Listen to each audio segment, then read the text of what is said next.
Hi friends. ఈరోజు మనం Chaitanya Bharathi institute of technology CBIT యొక్క civil engineering branch last rank లేదా కట్ ఆఫ్ ర్యాంక్ కేటగిరీ వైజ్గా తెలుసుకుందాం.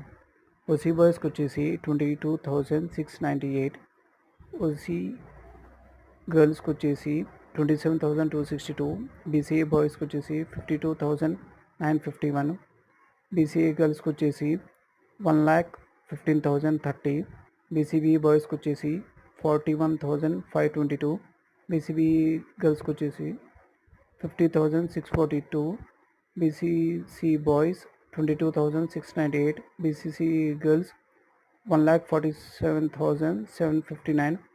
మిగతా category wise ranks list out చేసాం మీకోసం. ఈ వీడియో మీకు నచ్చినట్లయితే please like, share, subscribe to our channel and మరికొన్ని వీడియోల కోసం ఎదురు చూస్తూ ఉండండి. And thank you.